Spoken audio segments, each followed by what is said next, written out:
All right, we're going to get started. I know people will be joining us, trying to keep us close to our time. We got guests on the line, so I want to make sure that we be respectful to their time. First and foremost, I want to say welcome to everyone taking their time out to join us this evening. I am Bernard Bowen. I've been doing these Zoom sessions for a year now, and it's been great doing all of these sessions and coming up with ideas and keeping everybody engaged. I've been doing it with Ralph Panolis, who's the owner of the Referee Ramp, and he's been the engineer on a lot of this. And we both have been trying our best to keep the referee community engaged. And I came up with this idea because I understood that this is Women's Month, and I'm thinking that this is going to be a great session. And we wanted it to be about the women, and we respect them, or I respect them, and I think we all should, about what they have been doing in the referee community. I am a member of a Board 42, part of the educational committee. Mike Howard, the president of Board 42, will not be able to jump on. If he does, it will be a lot later. He has something to do with his son.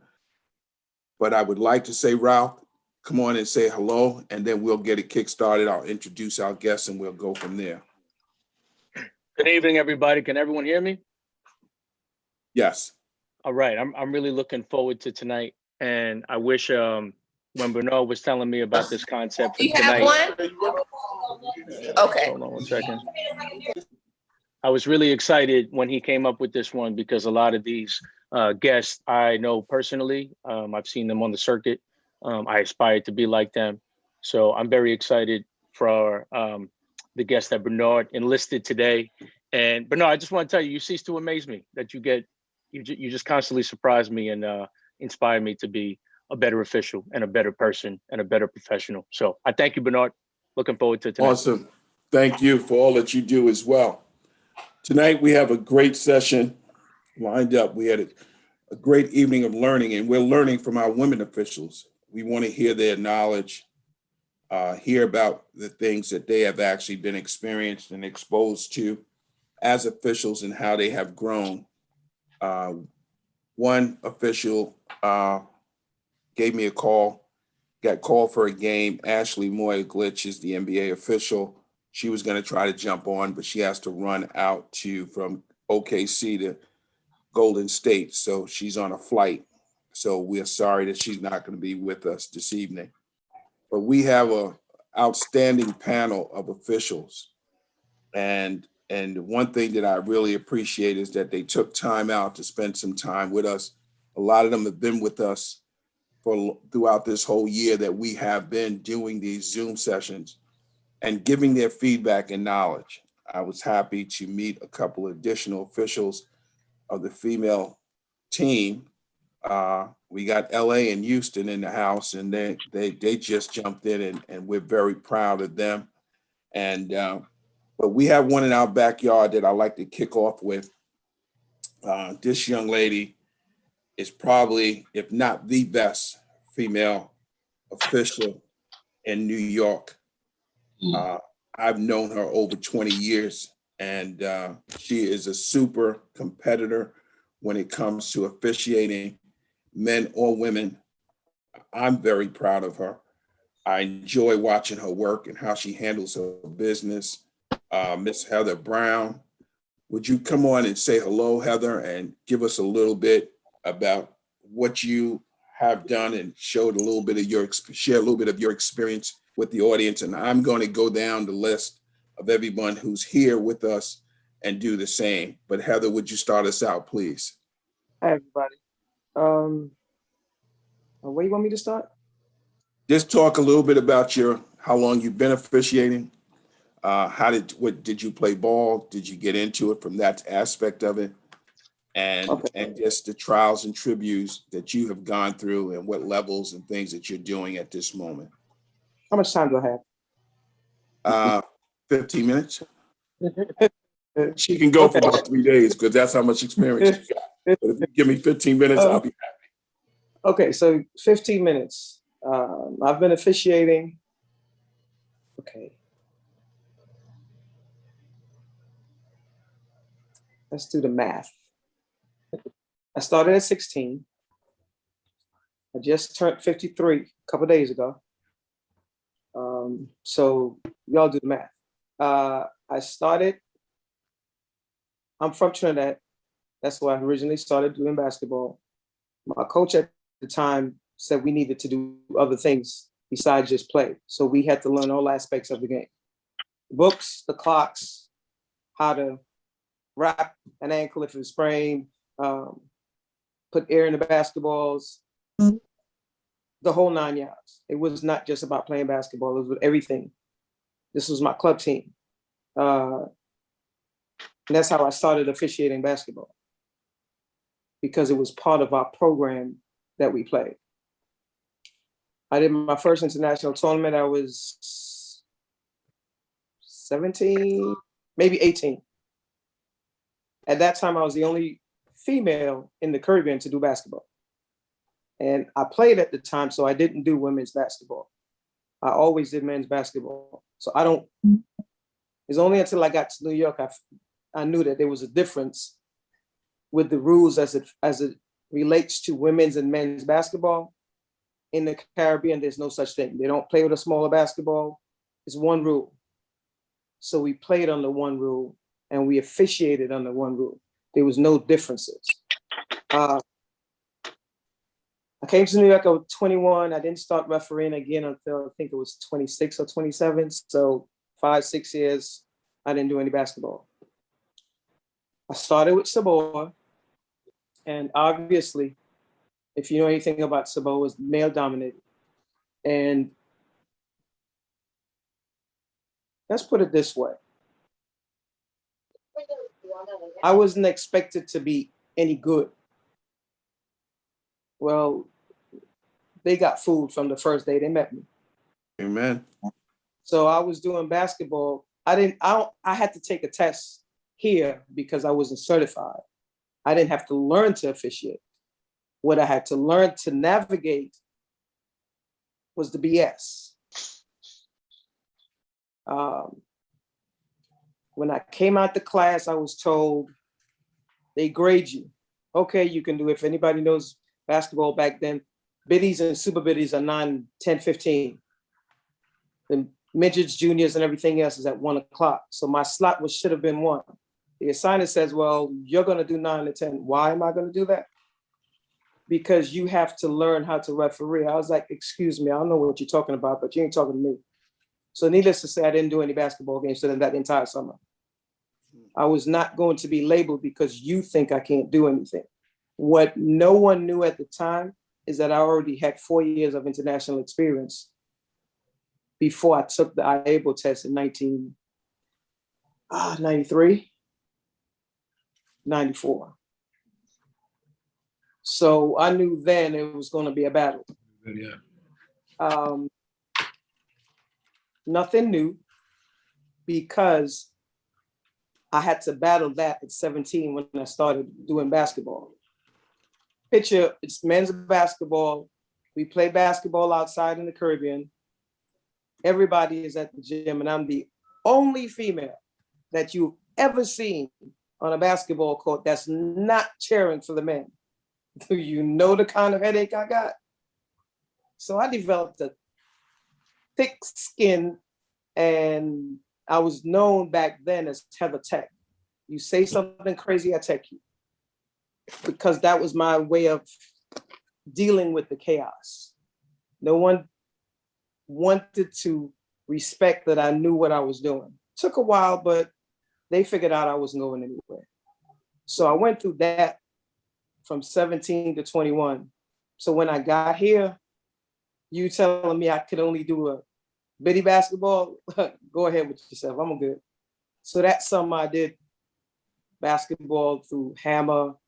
He had his tournament. So I started there. I did JV basketball for maybe 2 years. Back then they told you had to go to Sullivan games. You wanted to get exposure, you had to go to Staten Island. I wasn't doing none of that.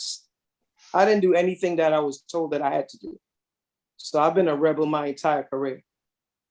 That doesn't always work for everybody. It worked for me because I was comfortable with what I was doing. When I stepped on the basketball court, I always had to be 3 times better than the worst person that I officiated with. So 99% of the times I had an attitude. Why? Because I was addressed as she, and my partner can do whatever they wanted to do. They didn't know the rules. They wasn't in shape. It didn't matter. It's summertime. They just trying to get paid. Like most people try to do in the summertime. So I refereed with a chip on my shoulder for a very long time because I always had to be better. I knew if I did not officiate my best every time I get on the court, anybody else coming behind me will not get that opportunity. Some of my accomplishments, I have done every division championship in PSAL except I've done AA, B, and A boys. A and B girls, except the AA championship. I've never had that opportunity. I was assigned to that game 7 times and taken off. Why? Because Grzinski at Bishop Mary Bertram did not like me. So never worked the girls championship game. Didn't make me any difference. I still get paid for the game anyway. I've been doing college basketball since Division I basketball since 1999. I never did Division III, never did Division II or JUCO. As I said, my journey was different than most people. I did pro basketball before I did one college basketball. I went to pro training camps before I went to a college tryout camp. So that was totally different for me. So my background was men's basketball. For me, it was difficult to translate to women's basketball because women coaches get all in their feelings. Whereas the men coaches will, on men's basketball, they'll cuss you out and you'll say something and they'll keep it moving. On the other hand, women's basketball is not like that. So I was labeled as I have an attitude, she's always right. You're damn right, I'm always right. I didn't make a decision unless I was right, because if I was wrong, then somebody else wasn't going to get an opportunity. I always officiated basketball games, understand, if I screw up, the next person behind me is not going to get an opportunity. I did high school basketball for 17, 18 years before I was able to go upstate and work the championship games. Mind you, I've had more championship games on my resume than the average male that goes upstate. So understand what I'm talking about. And you said the best female referee? No, I'm not the best female referee. I'm the best damn referee we have in New York City, hands down at this level. And I have been for a very long time. I'll take it back and hold my head up. Yep. So it's not just about female referees because I'm not a female official. I am a basketball official that does both men and women basketball. Please mute your phone. Please mute your phone. It's Ray. I got him. Sorry about that. Okay, so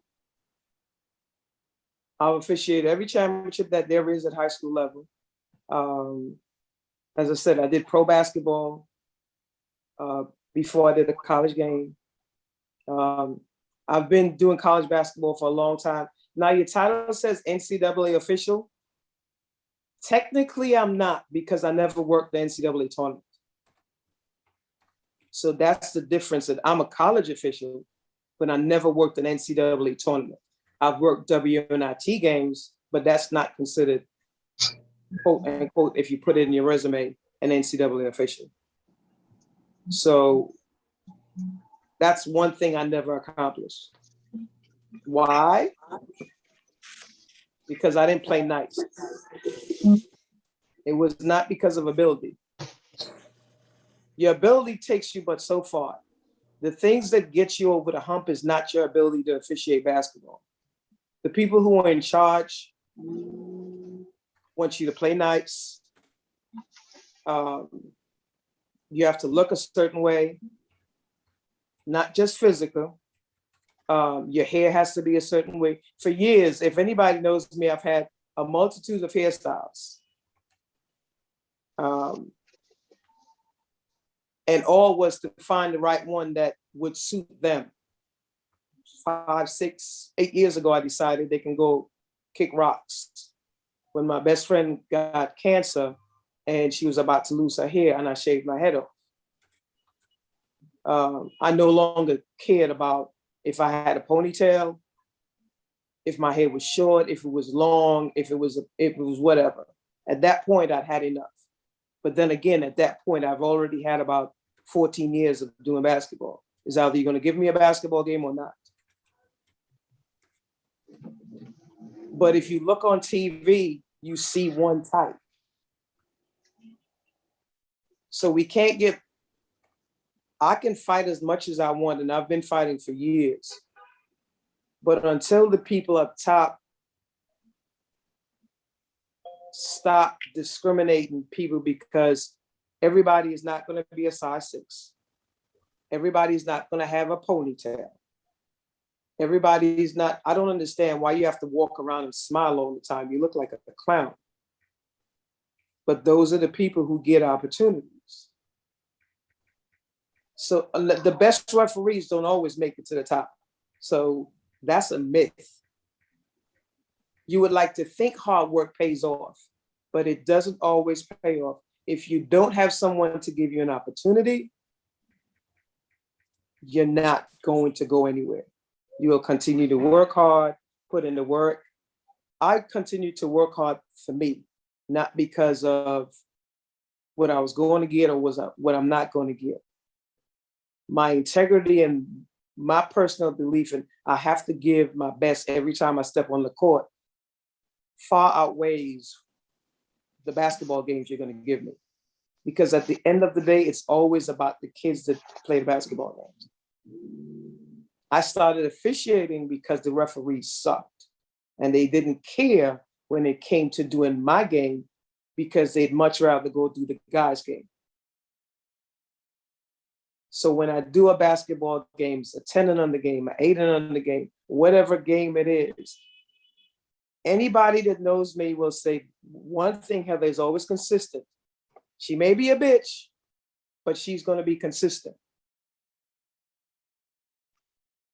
So I can go on and on. There's a whole lot of a plethora of trials and tribulations. The bottom line is, if I wasn't strong for myself, then the things that was said and done to me, I wouldn't be here. I've been doing, it was 21, this is year 22, I think, of college basketball. I wasn't supposed to be around that long because I didn't fall in line. Now, if anybody has any questions, I can answer them. Yeah, I'm going to go around. You're going to hang out with us? Yeah. Okay, great. I'm going to go around and then we're going to get all the questions in the chat. So please write down some of the questions so we can filter them back. We have another by way of Houston, another young lady that's on. And Heather, thank you so much for that introduction and getting us started, because yes, you are one of the best officials, men and women. And I'm just so proud of you. So I want you to know that up front. Stephanie Barksdale is another young lady by way of Houston that came to New York, and she jumped into the fire, and we're proud to see how she has grown.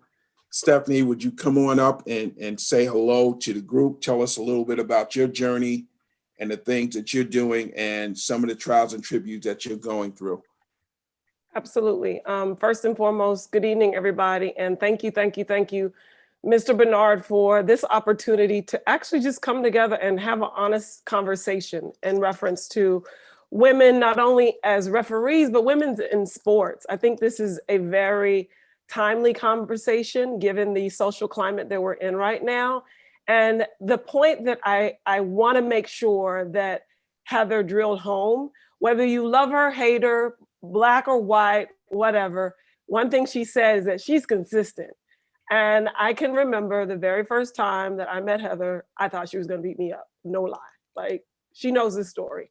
So, and we laugh about it often, but she is consistent all the way down to the point where she's been to my house to break down my film tape. Still thought she was going to beat me up, but she was there. And that's the point that I want to make. So I sincerely appreciate her.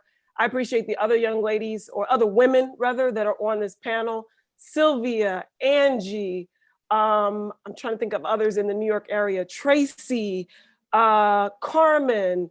These are women that have poured into me when I was really trying to figure out how to walk and chew gum. So just to give you a little bit of background, my name is Stephanie Barksdale. I'm originally from Houston, Texas. I am a HBCU graduate from Fayetteville State, very proud of that. I came up here by way, whoop, whoop, by way of work. I am a person who came into officiating a little bit late, but it came as a love of basketball. And so I just want to, first of all, celebrate everyone in your unique paths, because we're not all going to have the same journey. I want to stress that. So whereas I moved to New York, I had already had several years of high school experience in Dallas, Texas. I worked on the high school board there. I originally started by teaching basketball lessons, and I'll make all this make sense. I'm kind of telling a long story, but nonetheless, I moved here for my job. And when I moved, unfortunately, I was unable to keep up with the regiment that was required to, quite frankly, be a good official. So I stepped back for a couple years, and I reached out to Angie Hallisey, and she got back to me immediately, told me what I needed to do. I went to the high school tried out in front of Chris, Cornell, the same individuals that are still there. And I say all that to say, the process it didn't change. It's never going to change. If you want to work, there are people out there that know the process, and they can put you in touch with the correct individuals. Whether you want to work on the boys' side, girls' side, men's side, women's side, there is a process. But all that being said, at the beginning, I really could not jump full in like I am present day, just given my job. I am an advertising producer. I love what I do behind the scenes. I feel like I'm a full-time referee from the sense that I am constantly making sure that people are doing whatever they should do in their primary. That is literally my job, whether you are the lighting, the grips, post players, point guards, whatever. It's the same thing in both entities. And I find it very, very interesting how I've been able to make that correlation, and I love it. That being said, I got to a point where I had to make some decisions. Do you want to referee, or do you want a referee and move up? Because I'm starting to see my friends. Okay. Hey, Gary, I can hear you. You want to go on mute, please? Thank you. So the thing that I want to stress is, again, nobody's process is going to be the exact same. And if you want something, you're going to have to go get it. So that being said, I continued the grind, made some decisions, and I'll be honest, I've taken meetings from locker rooms. I have done it all. And as a result of that, I started to see an elevation in my game schedule, an elevation in the types of games that I was receiving, where I was going to referee, so on and so forth. And that all culminated with me getting an opportunity to work the New York City Girls High School Championship, which I will never forget. I left there that night, drove 5 or 6 hours up to Oneonta and worked my first Division III tournament game. And again, it was one of those moments that I will never forget, but that is the grind, you all.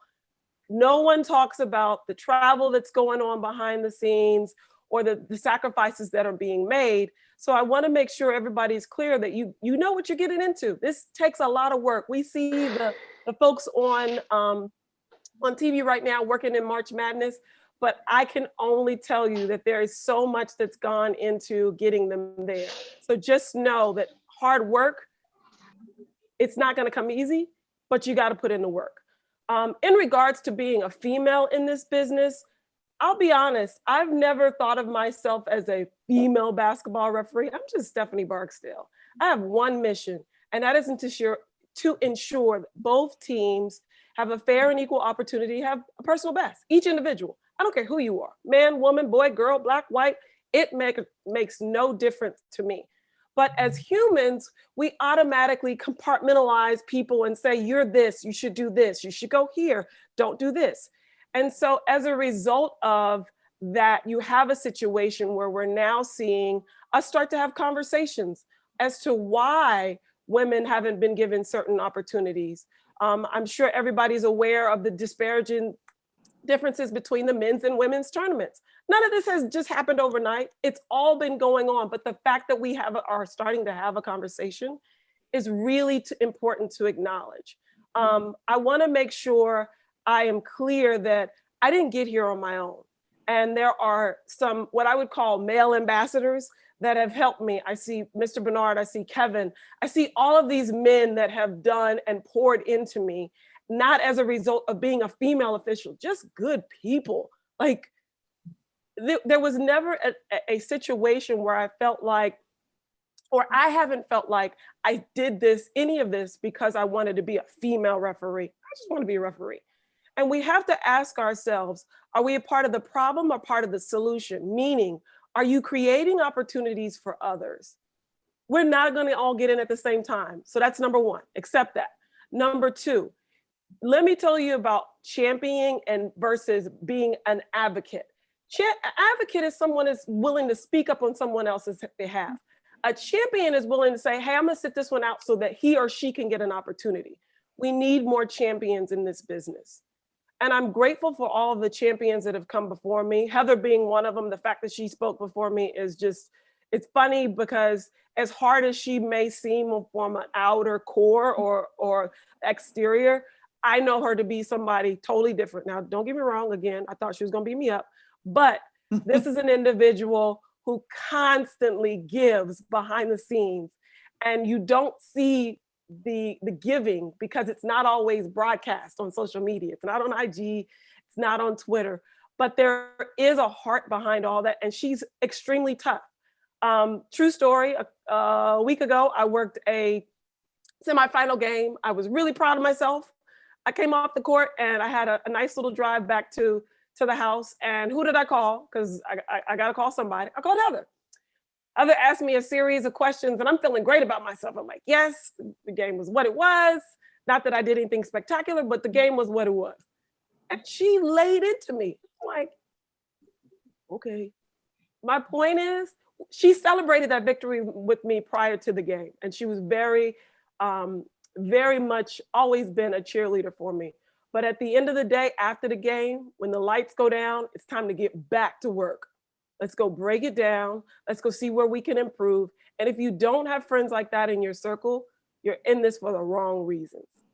So I will pause there. I don't know if I answered any questions, but first and foremost, again, I want to make sure I acknowledge all of the women on the high school, college level that have come before me, because quite frankly, I haven't achieved anything that anyone else hasn't been able to do.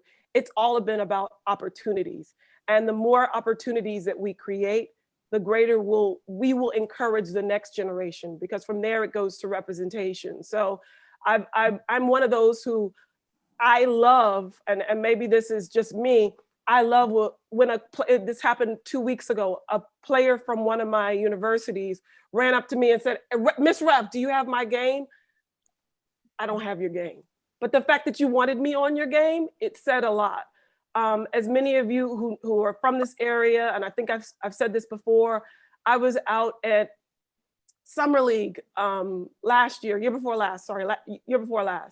And somebody was like, Gabrielle Uniondale. I don't even know who said it. But the fact, put her on the fact that somebody else recognized who I was and was ready for me to referee their game. And this were men, we were out in summer league. I'm grateful. So I'm grateful for all the women that came from before me in the NBA. There are several women that have recently gotten promoted, and I applaud all of them for their efforts. I represent all the women that I work with in the G League, and I appreciate all of them. The same thing goes for all the women that I work with in high school as well in college. This is not a solo journey, and you have to make sure you're doing it for the right reasons. It's for me to continue to elevate this conversation forward. Thank you. Thank you so much. And we have some questions inside the chat, but I'm going to keep moving, and then we're going to come back to some of those questions. Because you're going to stay with us, Steph? Okay, great. Okay, we have another young lady, Board 42 member, college official herself. I know she can contest to a lot of what's been said already. She's a rebel in her own right, and I have the right to say that, I feel. And I am so proud of her as well for the journey that she has been on, and she's been an inspiration to helping other officials grow in the game. Sylvia Ganaway, would you come on and say a few words and tell us exactly a little bit about your trials and tributes and the experiences that you have been going through as a basketball official? Good afternoon, everyone. My name is Sylvia. I'm from Board 42. I'm from the New York City Girls Board as well. Well, when I first came to New York, I didn't come to be official. I only played the game back in my hometown, which I'm from Little Rock, Arkansas.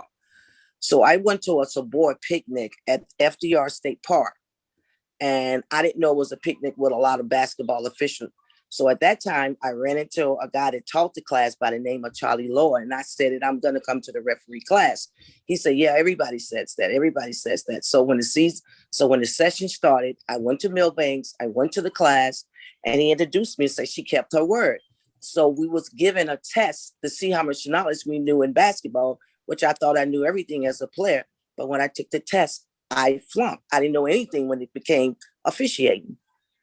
So as I progressed, this was back in 2001, I learned a lot. I really learned a lot. I enjoyed the game, being a basketball player. I think I enjoyed more now being an official.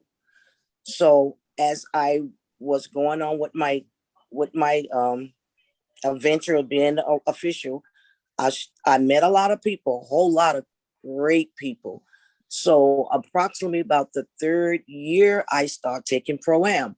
I'm like, okay, take this. It'll open up my horizon, make me look at the girls' game or whatever level game I was doing a little bit better. So I did, and it did help me. A few years later, I got picked up. I did do D3. I did do D2. I tried out for D1. Unfortunately, I didn't make it, but I had an opportunity to officiate a lot of D1 scrimmages. I was under the umbrella, but I didn't get picked up. Like Stephanie and Heather said, it is hard, and you don't do it alone by yourself. My challenge in the game, when I came to New York and when I started officiating, I had a hard Southern accent. They were hard on me. The way I spoke, when I said the letter 10, I said 10 instead of 10, they got on me like, where are you from? We don't do this here. Take that country back. And, like Heather, I gave a tech to the coach. And Heather, by the way, they used to call me Little Heather because I used to go around texting the coaches a lot. They asked me, did I know you? I'm like, no, but I learned a lot. I learned a lot from you, Kevin. I learned a lot from you, Stephanie. I learned a lot from you, Heather, and Angie, you as well, and a lot of other people. But right now, I'm on the level of doing high school and a little college, and I enjoy it. And like Heather say, whatever level you're doing, be at your best doing it. And the most thing right now to me is helping out any female that I can, give it a little knowledge that I can give to them. Thank you. Thank you. And I'm proud of you because I remember when you first came out of the Saboa class. Yeah. And you were just getting your feet wet and you were doing whatever basketball opportunities were given to you, and you did it to the best of your ability. So and thank you, Bernard. You helped me as well. I was under your umbrella. I'm here to help, and thank you so much. Thank you. There's another young lady that's actually ran away from New York and went down to Houston, but she came through one of my first referee classes that I actually ran on my own. She's a board 42 member, relocated down to Houston, and I understand that Sylvia Bridget was going to come up a little bit later. Gave her a great compliment the other day while we were talking. So Tracy Garnett, would you come on and say a few words and tell us a little bit about your journey and even a relocation in your journey?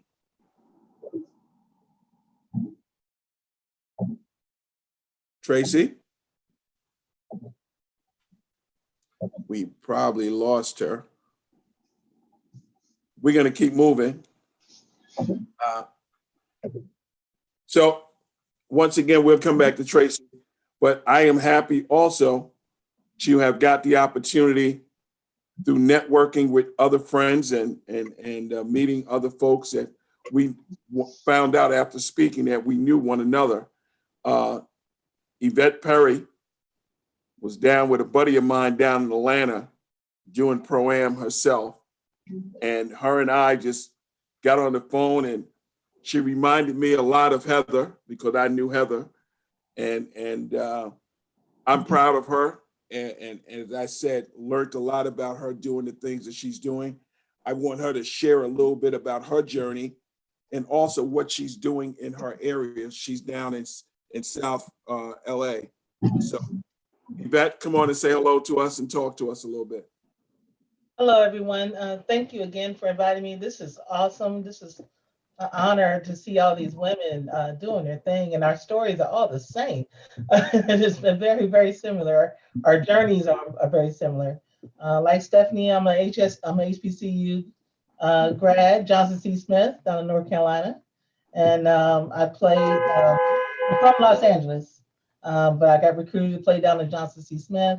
I never thought I would be an official. Let me just say that. I come from a family of officials. I have 13 officials in my family. But because they are all buttholes, I just knew I was never going to be one. So my uncle is pretty much kingpin around LA. He ran a lot of pro leagues.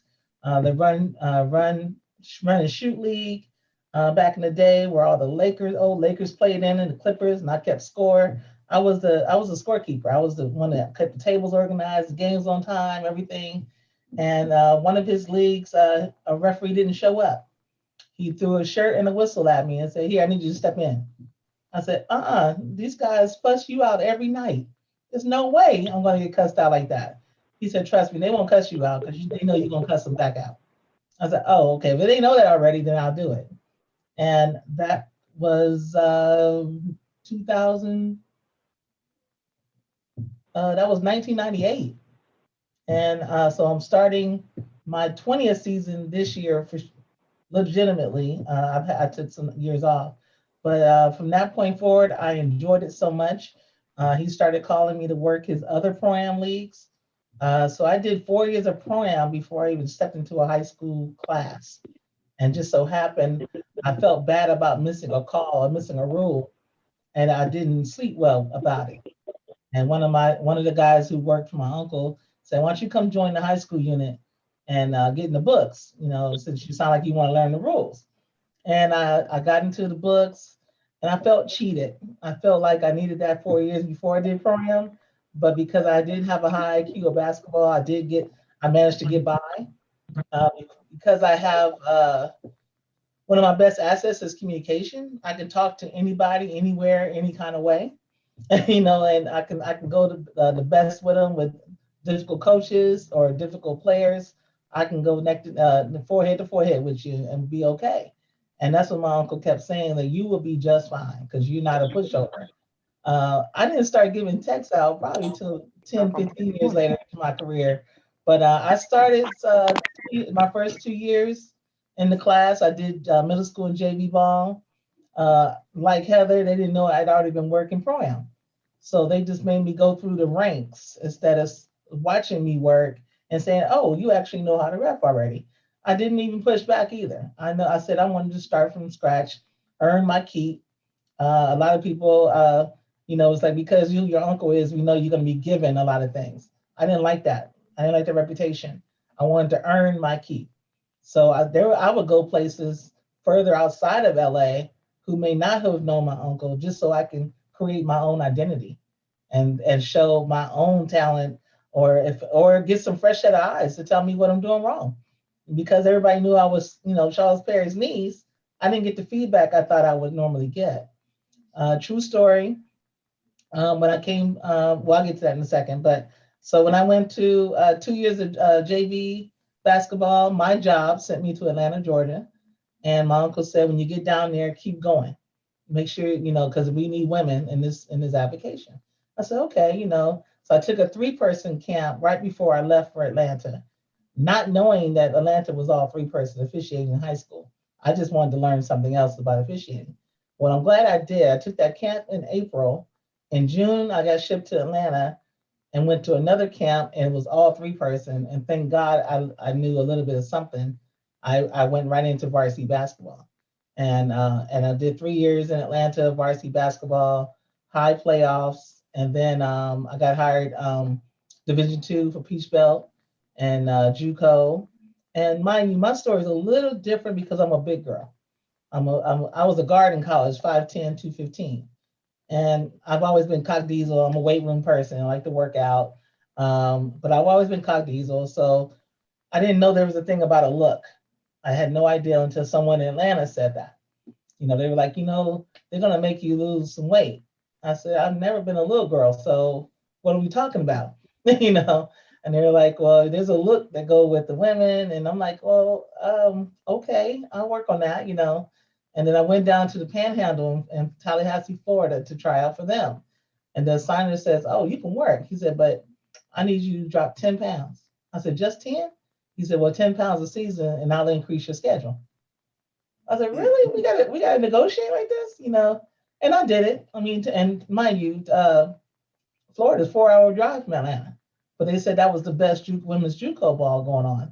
So I wanted to go where the best ball was. So I drove down for my assignments, myself and 2 other women. We'll jump in the car and share the hotel costs. And luckily, he did give us double headers and things to make it worth our while. So he was just looking out for me, and I understood that. But I never got skinny. I just got more fit, And I said, that's really kind of in my mind. I was like, that's discrimination, I'm really going through this. And it wasn't about girls or boys basketball. It had nothing to do with that. It was about this look. And that really was like a little man on my shoulder for a long time. And I found myself going through a lot of diets and workouts and wraps and all this, but I had to sit back and go, wait a minute, I've never been a little chick. So why would I even pick myself through this? So I grew up knowing Violet Palmer. So I came home in 2012. My mom was sick, so life steps up. I had to stop what I was doing, and I dropped everything and came home. And Kevin Cutler, who's the NBA official, I grew up with him. And he made sure, you make sure you call Violet when you get back to LA. She needs to know that you're refereeing now. So I see her, this was the true story. So I go to a camp that they were having here in LA. And Violet used to work my semi-pro women's league when I played. Her and Brenda Pantoya, she worked at Texas A&M game or it was that Texas game last night. The UCLA game last night. She was on that game. And Brenda was just starting out. I gave Brenda hell. I didn't like officials, didn't like being official. And I used to get all beat up because I was always stronger than most women. And I used to give her hell. So when I was at this camp, and she's a clinician, and I had to apologize to her. I was like, I owe you a really big apology because I gave you unnecessary hell. She said, no, I was just starting out and you're just so strong. You played through everything, so I didn't think it was a foul. Like, I'm light skinned. I could see hands all over my arms and whips and cuts, and she gets it now. But Violet, she pulled me to the side and she said, Yvette, I've known you since you were 15 years old. You've never been little, but TV adds 15 pounds. And then if you're gonna work if you don't know, Violet is now the current assigner for Pac-12 and the West Coast Conference and the WAC. And she said, if you come see me, you're gonna have to do crack or something. You have to figure it out. And I'm like, I don't think I was like, Violet, I love you to death. And if I come to your camp, it's for education. I don't expect to get picked up because I just don't see that happening. And I made the 50 mark in December.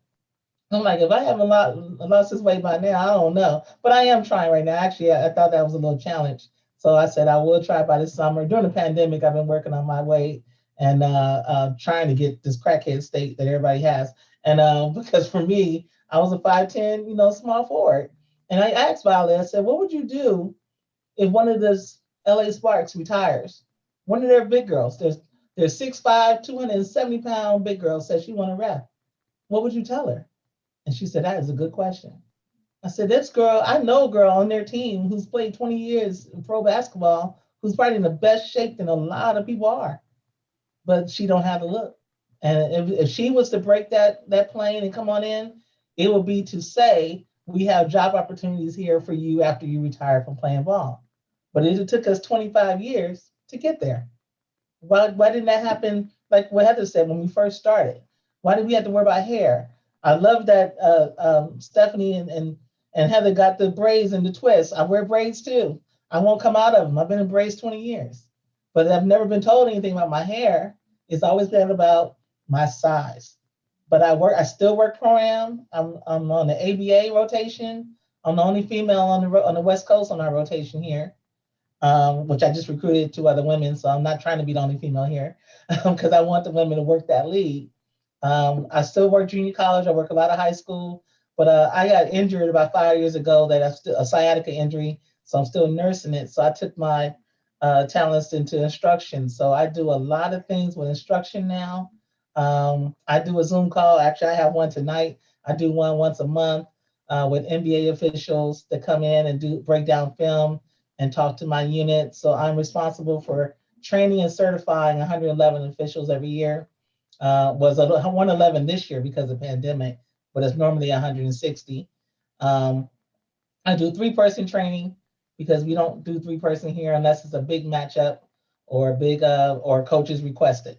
We're mainly still on a 2-person circuit, which I hate, but we are still on a 2-person circuit. But every opportunity we have to run 3-person, I do it because when we do our playoffs at the third round are 3-person.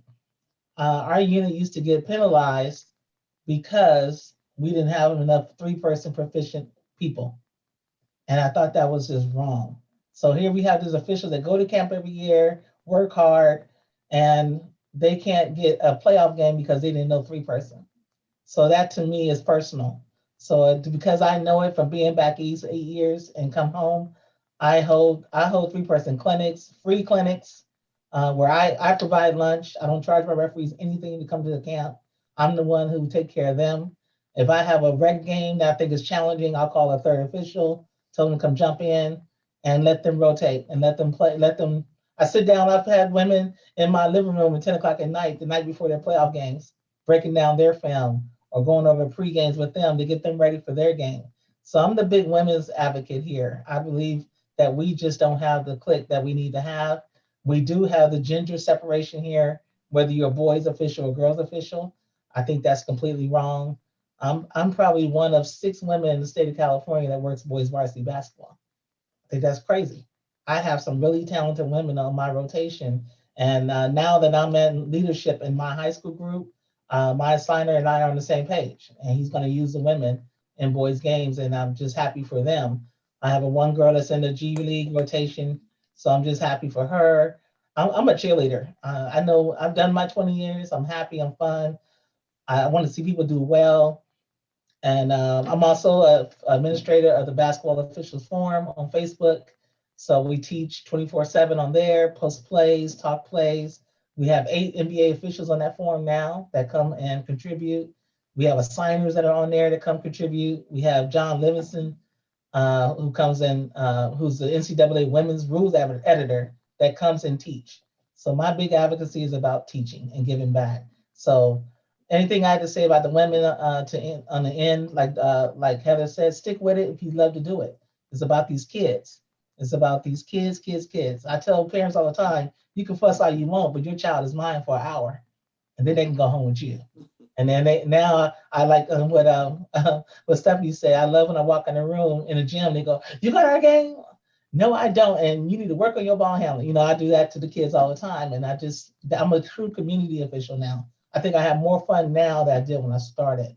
And I hope I can stretch it out another 10 years healthily, and keep doing this. But if you have any questions, I'll be here the whole call, and please feel free to ask. Awesome. Thank you so much. And yes, we will come back because there was a question about, who's going to be advocates for, how do you think men should be more advocates? And we'll get to that in a minute, but let's get the other folks in. If we run a little bit over, I think it's worth it. I'm trying to unmute Tracy because she was muted. Tracy, can you unmute yourself?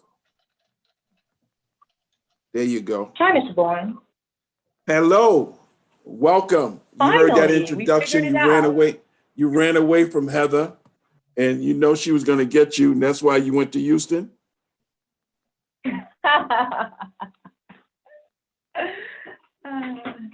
Tell us a little bit about your journey as a new official, getting into it, and then moving up as you have, and down. Now you're down in Houston and doing your thing. Awesome.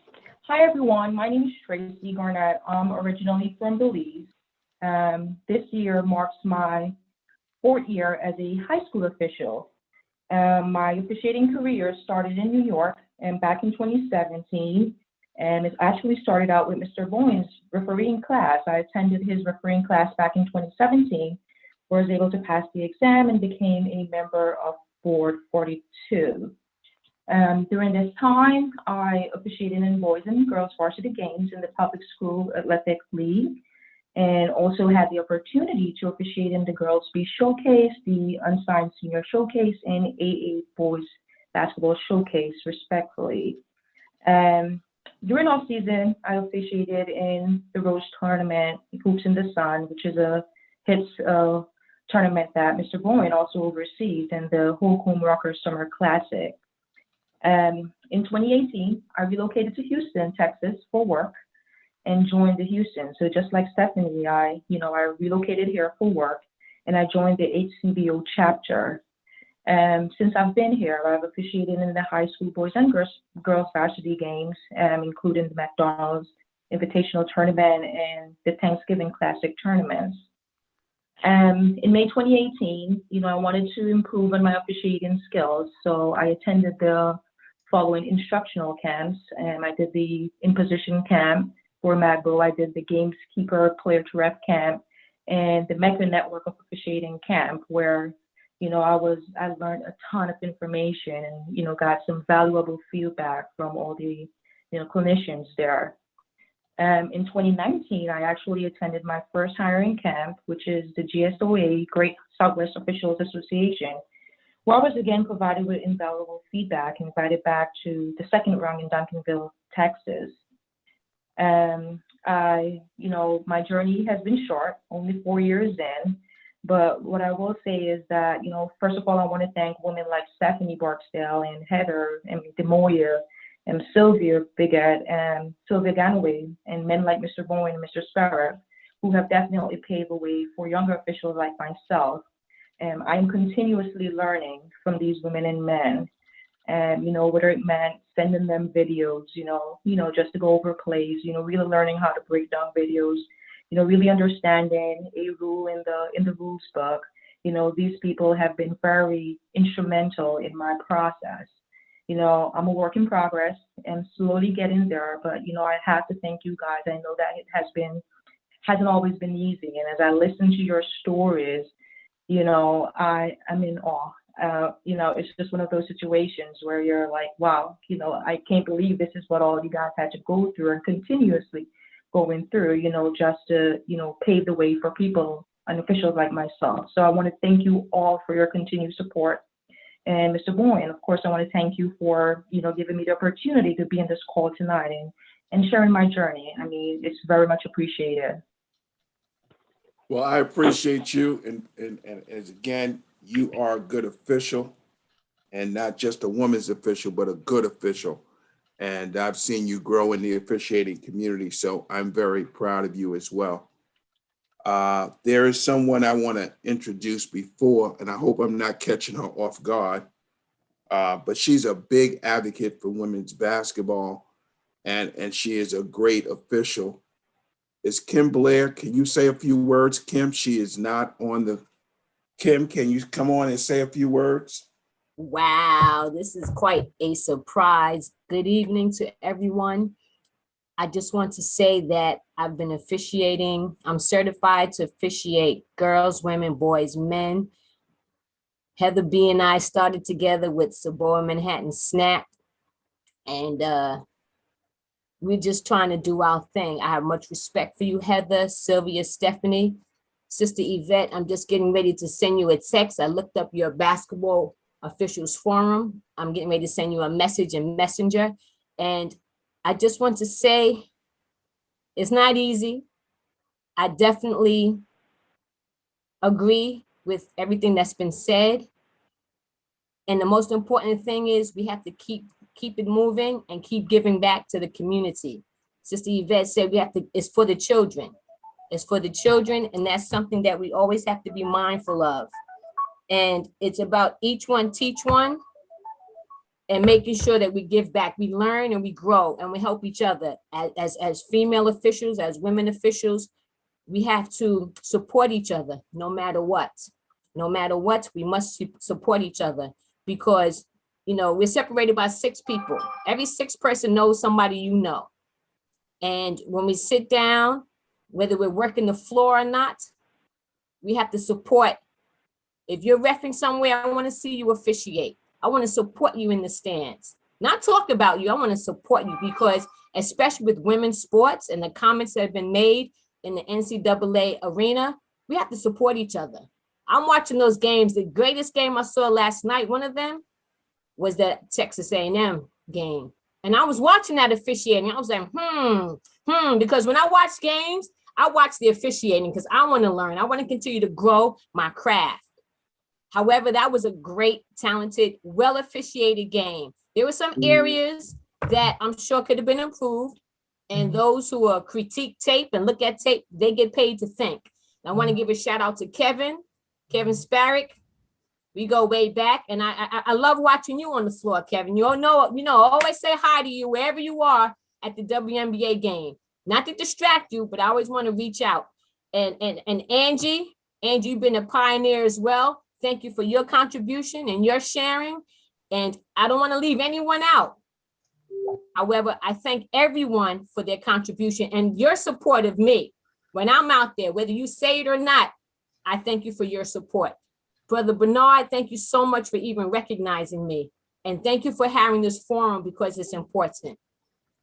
Absolutely, and I appreciate you. Again, I say it and I say it proudly. I am very appreciative of what you have done around the referee community, and I always will look up to you as well.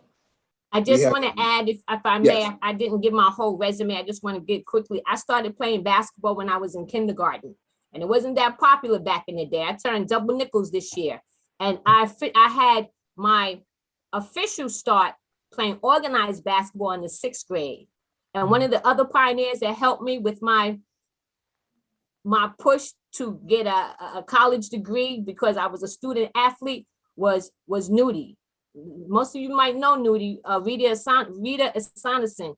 She was influential for me to pioneer my game. I played for I'm from New York. I was born in Manhattan, raised in the Bronx. I played for Riverside Church, and I went to American International College in Springfield, Massachusetts. And I got a scholarship because Nudie put me in touch with Mr. Black, who was the coach for Riverside. And she helped propel I always give her credit for my career. And if it wasn't for Sabora, Bronx, Manhattan, I wouldn't have become an official. So I just want to give people their pearls while they're still here. Absolutely. Thank you so much. I'm a Riverside alumnus too.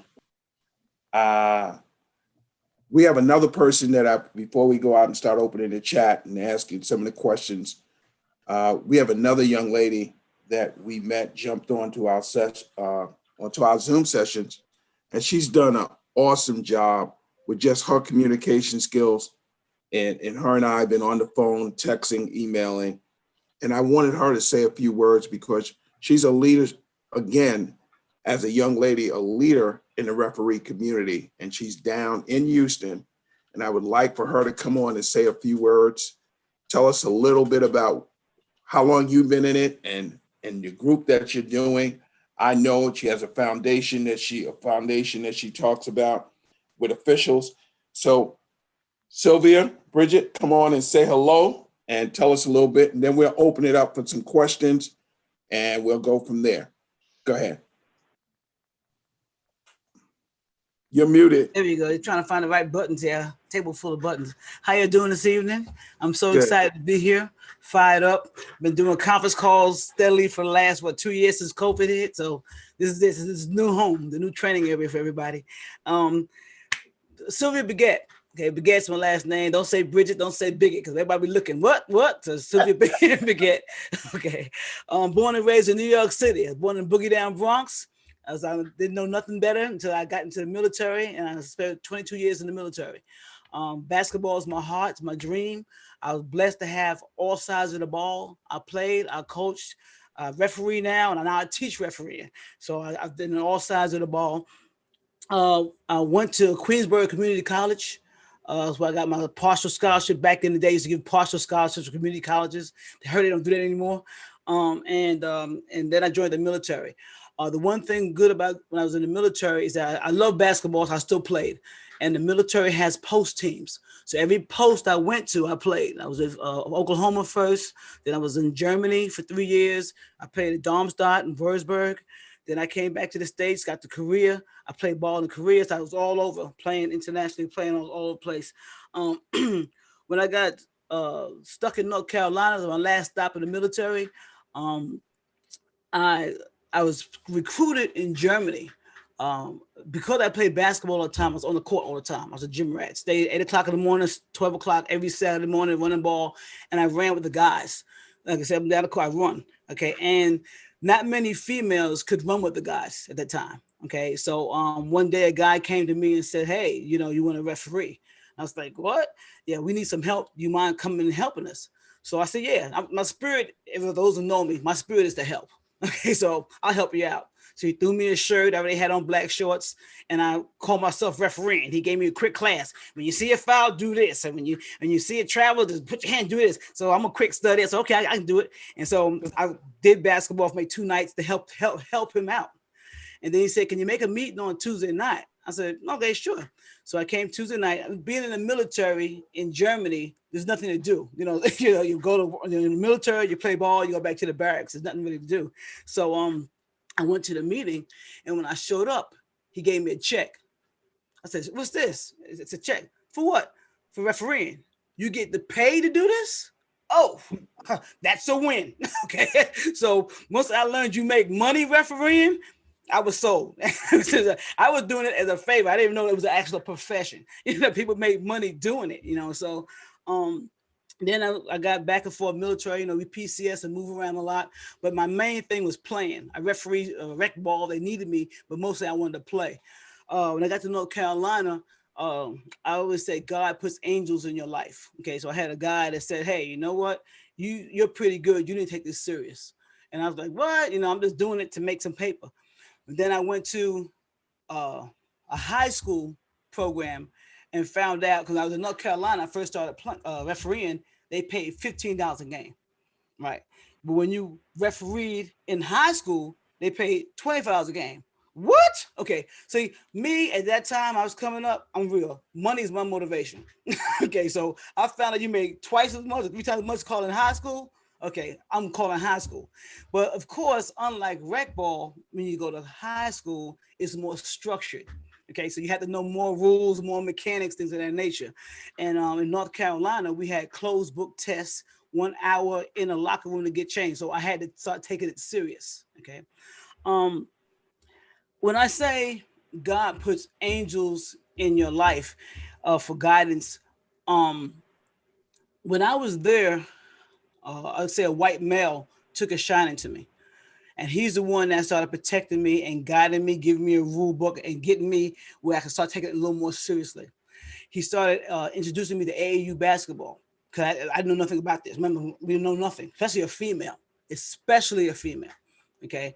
And because I had the ability to still run with the guys, at that time at Fort Bragg, I already had been a drill sergeant. Okay. So I was a drill sergeant for 3 years in the trail. So I have a court presence. And he said, you can referee guys. I said, yeah, and I started in Germany refereeing men. It's a men's league. Okay. So yeah. Okay. So we went ahead farther. He introduced me to the first college camp. Okay. And I said, oh, okay. So this is serious. Then he told me they make $800 a game. I said, excuse me? A game? Okay. So this is 1999. Okay. That's what I was making back then. And so, went to Fayetteville State University, HBU. got my degree in computer science. And with the discipline of me being in the military and being a drill sergeant, I graduated with honors. So ExxonMobil Corporation recruited me out of North Carolina and brought me to Texas. That's how I got to Texas. And here, once again, I came over and somebody said, when you get there, Google at that time, look up the state association. And because he didn't want me to stop where I was going, because of course I had a job to keep going. Now remember, it's 1999. So the internet and all the stuff going on now, it wasn't like this connection and LinkedIn, that stuff wasn't even there. So this him saying to do that made me come to Texas and look up that time it's called TASO, Texas Association of Sports Officials. And they just got organized from other kind of chapters, just came together. And so I came here and I started refereeing here. Well, unlike the East Coast, they was really big camp orientated here, big time, going to school, learning, going to school. At that time, a camp called West Side, and I went to West Side. And then I met Tony Stigliano, and he said, oh, okay. So they all is school. I ran into that problem that all of the females, East Coast, West Coast, or wherever you are, wait. That's I could referee, I could run faster than probably half the guys, but I didn't look the part. I wasn't skinny, I wasn't tall, I'm 5'4". I had a jerry curl. I've been had a jerry curl all my, and nobody would come out and just say that's what it is. Now, of course, I'm grown now, hindsight 2020. I realized that what it was back then. It was just that I didn't fit that mold, but I can still work.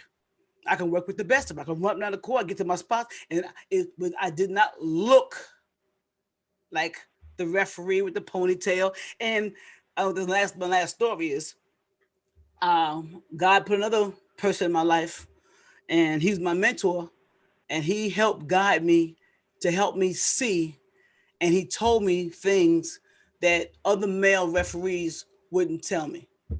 And that's just pretty much what it is, down to the button line. Okay. And when he came into my life, my career flipped. And I was like, why couldn't they told me this back in 1999? But meanwhile, I wasted 20-something years of my life. Okay. So you know what? I'm through with it. I'm good. One thing he coined is called basketball hurt. And unfortunately, a lot of females get that basketball hurt. You work hard, you do everything you think you're doing properly, and no one tells you the right things or what you're doing wrong. And you just get frustrated. You say, you know what? Throw my hands up. I'm through with it. Okay. That's my journey. And I just love basketball. So I didn't quit. I'm not a quitter. Okay. But I had a lot of bumps and bruises. A lot of them saying, well, how come they get picked? And how come I'm not getting opportunities? All because of my look.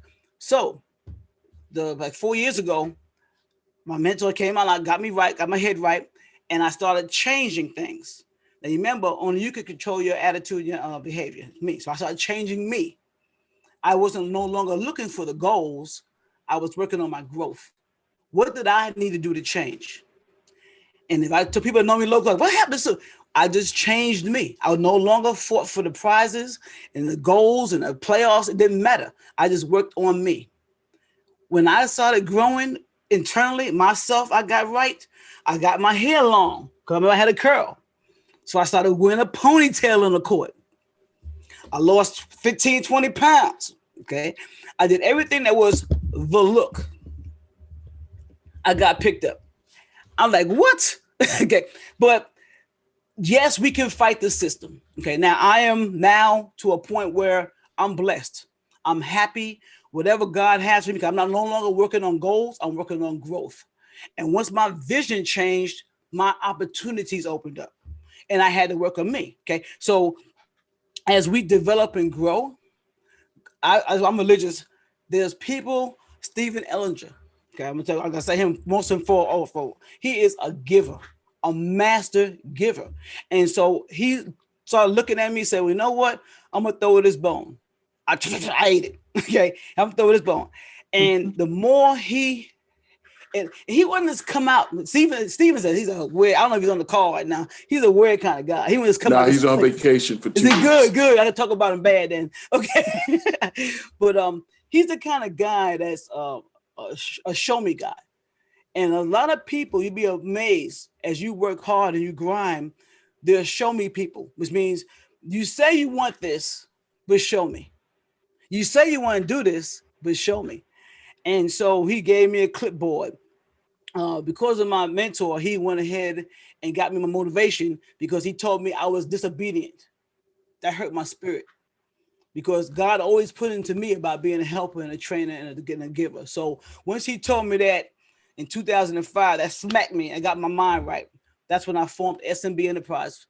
And what happened in Texas, women could not call boys games. I'm gonna just say it like a TI is, okay? We couldn't call them. Steve Oakes, another guy that works here, another angel, gave me the opportunity not just to work boys games, but to assign courts in big time Division I boys games. So what did I do? I grabbed every female I knew and we had a court with all women. We traveled to Vegas. I met Yvette in California. That's right. Okay. And we were doing it as women traveling. I knew her. Exactly.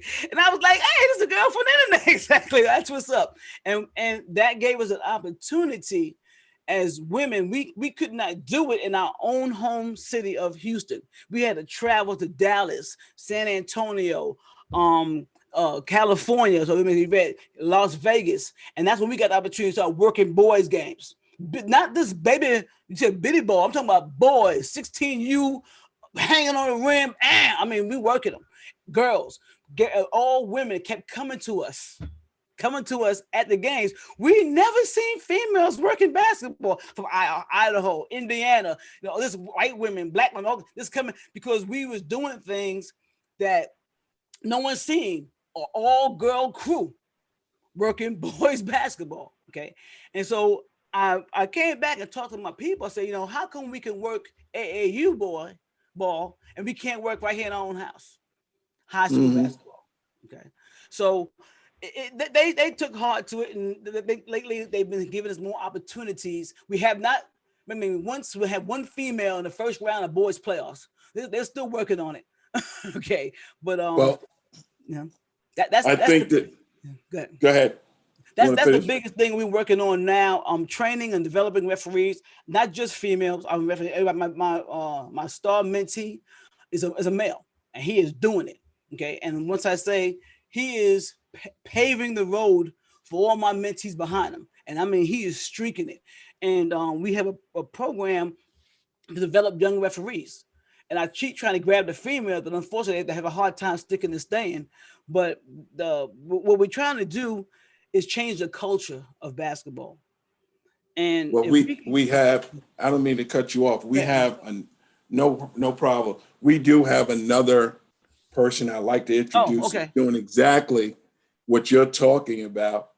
And she's doing a super job herself. And one of the things she brought up, and I liked her to address that, is for her to come on and say a few words. Ashley.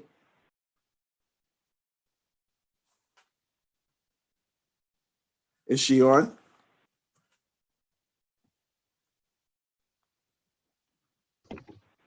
Angie? Can you unmute yourself? Yes. Hey, how you doing? Thank you for jumping on with us tonight. Thank you. Can you share a little bit about what you do and the training that you do and the job that you do as far as training young officials in the New York area? Well, I'm part of the New York City board. That's where I started. I took the course in college and I met someone named Cornell Hampton who saw me officiate. He directed me to go to the New York City Girls Board to take the class with Jim Paul at the time. And I took the course. And ever since then, I've been officiating with that board. And that's the only board that I've ever known, aside from the Manhattan Cibola, the SNAP class, and the Queens Network, Mecca Network, a few others. So I became the rules interpreter there, I think maybe 15 plus years. And I taught the class for people who want to become high school girls basketball officials in the New York City area. We're part of the New York State. We're one of their regions. So as the ladies who preceded me spoke, you know, we teach the NCAA course. It's based on the NCAA rules. It's offered in the fall, and I'm a physical education teacher. So like Yvette and like Sylvia mentioned, Biggett, not Sylvia Ganaway, my dedication now as a retired phys ed teacher is to continue with the teaching. And I encourage many women that I see take the course to continue. I try to teach them all of the things that they're going to encounter, you know, when they're taking the class. I try to direct them, you know, if they wish to pursue a collegiate career, but also let them know, you know, these are some of the things that you're going to encounter, you know, as Heather has mentioned, the disparities, you know, things that we're going to encounter coming into camps. Because I've attended the Big East camp. Yes, we had to have that look, the weight. But one of the things that, you know, I'm realizing now that some of us are experiencing, like Sinead, is, you know, I became a parent. My son is 20 and my other son is 17, but I had to stop the college career because I couldn't deal with traveling far on weekdays, knowing that I had to be for a game at 7 o'clock, be there an hour and a half, and think about who's going to pick up my son from daycare or from nursery school. And yes, my husband was good and he was supportive, but he was a new parent. And, you know, when you think about, did he have food ready? Did he have the clothes ready for the next day? What did my son eat? You know, I'm thinking of all these things while I'm on my way traveling to the game. So those are things that I had to deal with. And then, you know, he has a career too. At the time, you know, he was working and he had to pick him up from school. So those are things that I try to let them know that if you're going to do that, you know, it's still okay to be a mom, but know that, you know, the colleges want your availability. They want to know if you're going to do a Saturday game. They're going to want to know if you're going to do an evening game, and you have to weigh what you want, what's most important. And sometimes it might be easier to work locally, maybe for Division 3 or 2, because some of the demands are not as great. You're not going to have to evaluate film. You're not going to have to submit reports and things like that, like they do at the Division 1 level and like they expect. So, you know, I just continue to try to educate and teach and train, and not just basketball, because I find that I don't think I will ever step on a boys' basketball court, because I found that from the time that I was teaching that the young girls need to see women. They need to see this is a job that I can do. This is a career that I can pursue. It doesn't just have to be coaching. It doesn't just have to be in a manager's position. It can be in an athletic director position. It could be in an officiating position. So I also carry that in my softball career of 25 plus years of umpiring, and making the girls see that, you know, you can have a qualified efficient female umpire or a female basketball official doing your game and be the best. Know all the rules back and forth, mechanics, positioning, hustling, everything. So that way, when they look up to you, like Stephanie says, oh, are you doing our game? It's because they respect you and they appreciate you being there. So for all of the women who spoke before me, I'm honored. And thank you for having me, Bernard, and having me speak. And for anyone else who's here watching and observing, because it is very important that the young ladies see not just the women on the court, but men who respect the game. Thank you so much, because I am a big advocate for women, and Heather and I know we go way back on that. And what I would like to ask Heather is one of the things, or anybody else would like to chime in, but Heather's been out there early and like to get her back to chime in a little bit. What do you think that you as women, or what women should look for men in the referee community to be advocates for women officials? What? Miss the first part of your question. I'm sorry. What would you think, or what would you would like to see more men advocate for women officials? What can I do more, or what can other assigners or people that's in positions help to advocate more for women? Oh, that's easy. Your top men should try to work with women on more often so they can advocate for them. So when you're a signer, saying, hey, I need to find a ref for a Friday night for boys, for your North Brooklyn versus South Brooklyn. As a guy, you go, hey, call Yvette. She can handle boys. That's actually how I got into boys ball here in LA, because in LA, they don't put women on boys games. But I had just moved back from Georgia, so I was the new girl here. And when I left here, I left as a basketball player, so they didn't know I came back as a referee. But one of the guys I worked with, he couldn't make his game on a big showcase, and an hour and a half before the game, and he needed coverage, and he called the signer. He says, I'm sending Yvette in my place. But the signer had seen me work before, but the board did not want to put a woman on that game in the tournament. But the signer, what do you think? Okay. What do you think, Heather? What do you think? Okay. See, that's a tricky question. What do I expect men officials to do to help women? Especially men who are in positions to basically advocate for more women officials.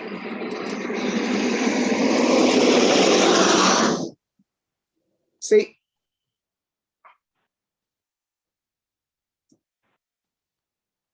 the bottom line is women have to get opportunities. The right people have to get opportunities.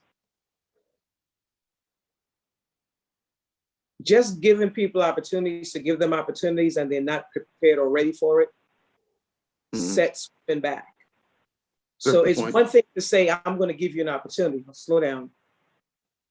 If that individual is not ready, Stephanie, I'm going to share this with the group.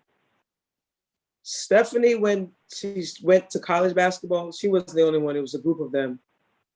The A10 had this program they called, it was a developmental program. But in this developmental program, they were not developing young officials. They were used to do paperwork in the camps that we have to go to.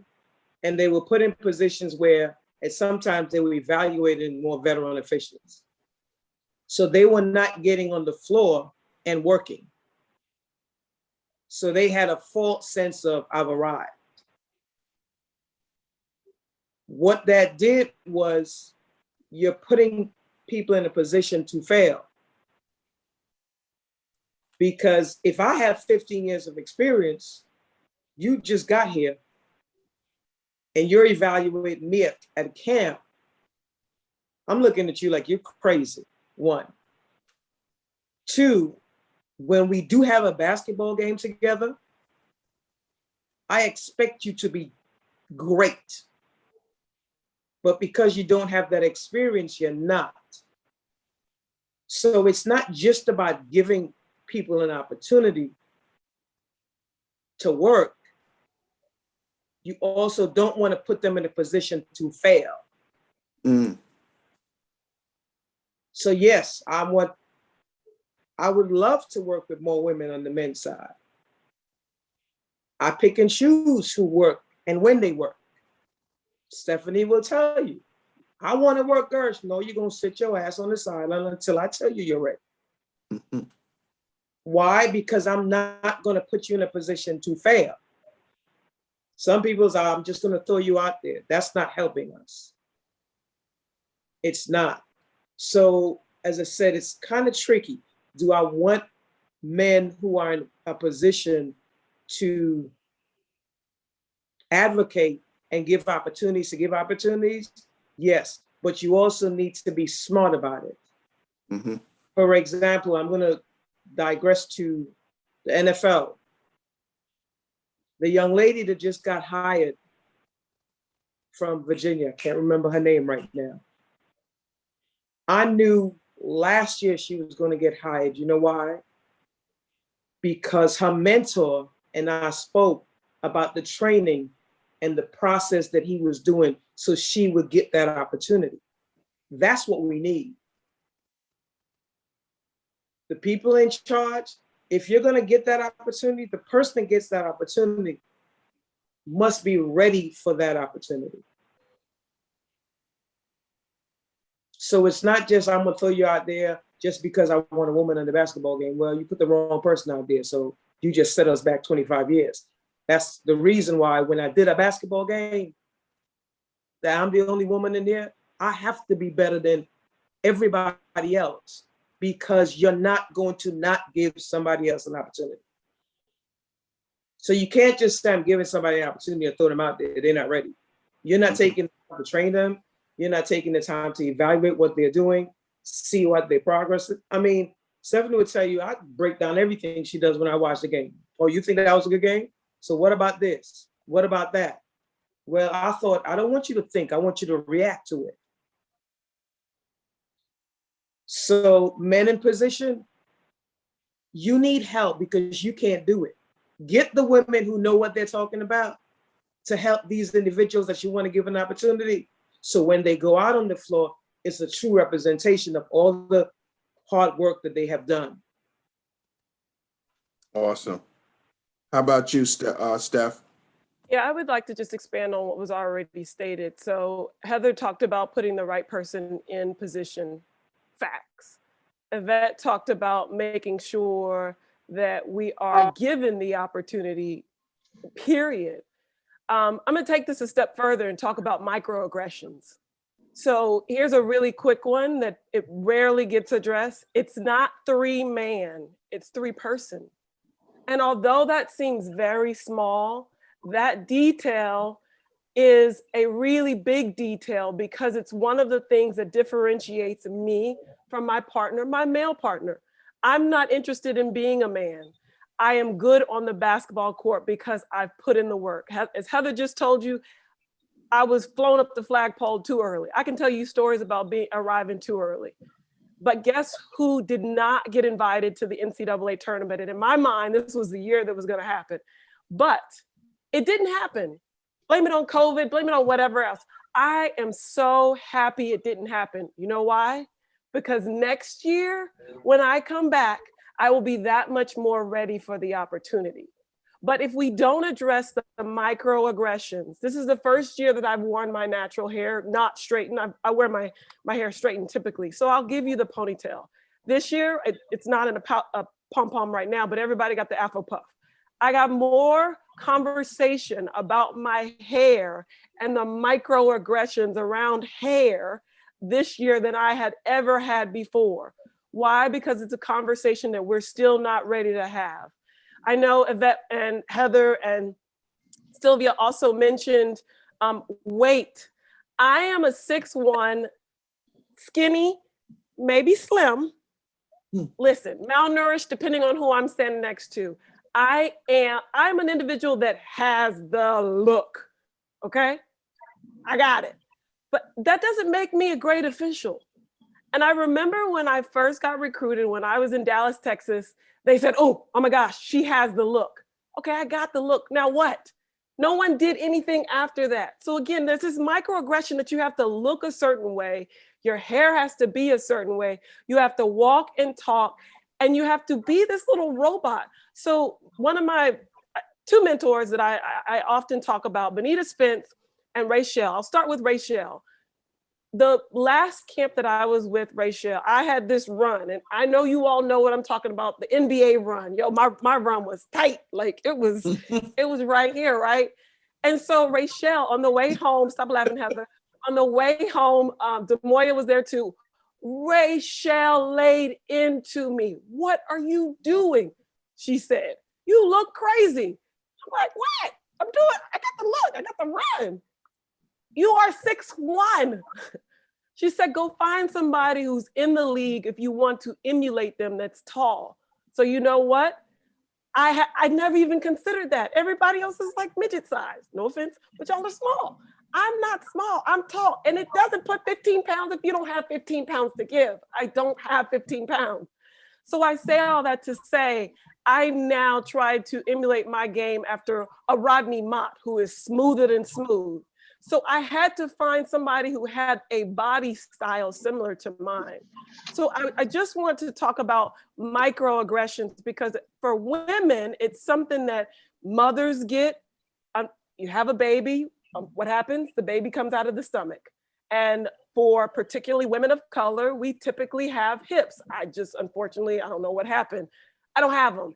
Hips and, I'll be frank, a behind.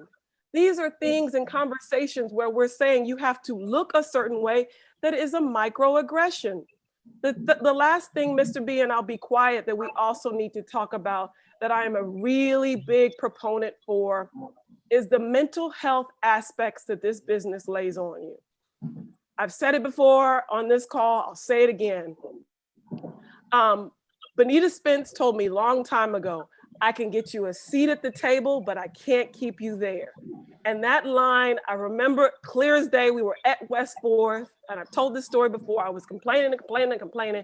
And she said it, and I know she didn't mean it to be prophetic, but it stuck with me ever since. You have to know who you are in this business as a person. Sylvia talked about how she's now transitioned to making sure she's able to grow. How can we do that if we don't know who we are? You're not gonna grow. The best officials that I know are great humans. They are really good people. One of the things that I can remember coming up is Sylvia Ganaway cheering me on Saturday after Saturday, Saturday and Sunday, Rose Classic, PS 113, telling me what she wanted me to work on. Because why? She kept saying Saturday after Saturday, one day I'm coming to see you work.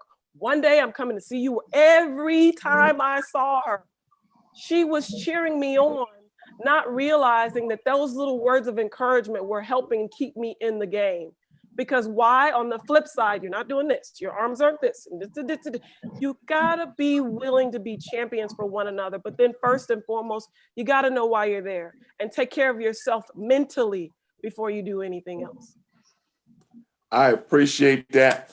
Kevin Sparrick, come on and say hello. I know you work around a lot of the women in the WNBA. And can you share a little bit of your experience and maybe give some tune as a male in the WNBA? Oh, as a male in the W. Well, first of all, I want to thank everyone on the panel here. This was awesome. Sylvia Ganaway, it's always a pleasure seeing you. Ms. Perry, you know my boy KC very well, and it's always good seeing you here. I love Heather. I always joke about this, but everyone has the first time I met Heather story.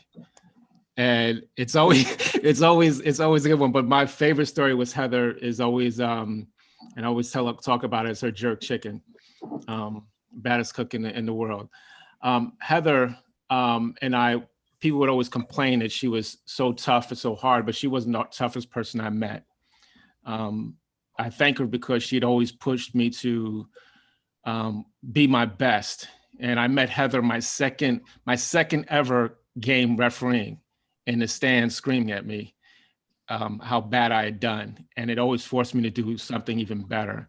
But she wasn't the toughest person I met. I had the likes of Benita Spence, Rochelle Jones, and Denise Brooks, who pushed me just as hard. So I thank all of these women on this panel, because it's because of you that I am as good as I am now. I've always seen, and I hope I'm not taking offense, like that mother in my life. I've always been thankful for these women that have been in my life who've always pushed me. I think the leadership we have here is wrong, Bernard. You got 58 people on this panel. I don't think you've ever had 58 people show up on this. I think you got to get more of our women on here to speak, because I think their voices aren't being heard enough. And, speaking of the microaggressions, I think that's something that's not addressed enough. We hear in our locker room, I think for us men being advocates, the one thing we can do is when we hear something being done wrong, we have to continue to speak about it. Even in that uncomfortable space, part of this learning is us being in that space and being able to, advocate for other people. I also want to say a big shout out to Miss Kim Blair. I don't know if she's still on here. Kim met me the very first day I started refereeing, has always been an advocate. And I still remember the day that she would come down and in the middle of the garden and come and say, Kevin. And I remember seeing her the first time, and I wasn't sure she recognized me, but she recognized me. And to this day, every time I see her, it's always a blessing. I love seeing a familiar face in the crowd. And she's always been that person in my life that I'm very thankful for. But and Stephanie too, thank you so much. It's always a pleasure talking with you. That's it, Bernard. I don't want to talk too much. This is the women's floor. These ladies' floor. They've actually said a lot of great things that I'm very thankful for, and it's just a reminder to me and how I can change and make some adjustments to my life. And Miss Sylvia Biggett, I think I want to speak about the basketball hurt. I think that's something we need to talk a little bit more about. I think that's an awesome way of looking at that perspective. It goes unheard, but. Bernard, thank you for the small window. Thank you, ladies, for showing up here and speaking your story. This has been awesome. I appreciate you. Shanice Jones, you got caught off guard. Come on and say hello. Unmute yourself.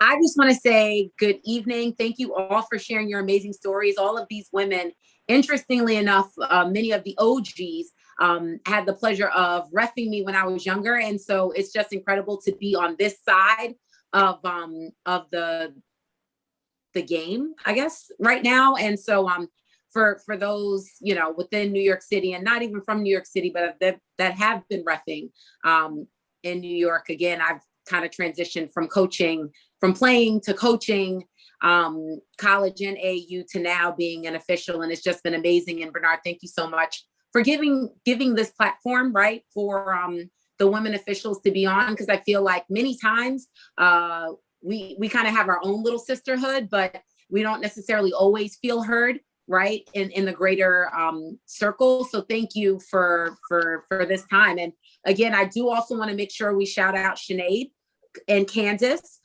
because both of them as well, new mothers and amazing refs and on their way to continuing to do amazing things on the next level of officiating. So I do want to make sure I shout out those two young women and incredible mothers as well. Thank you so much for saying hello. Candace, you thought you were getting away, but you're not. So come on and say hello to everyone and tell us about that baby.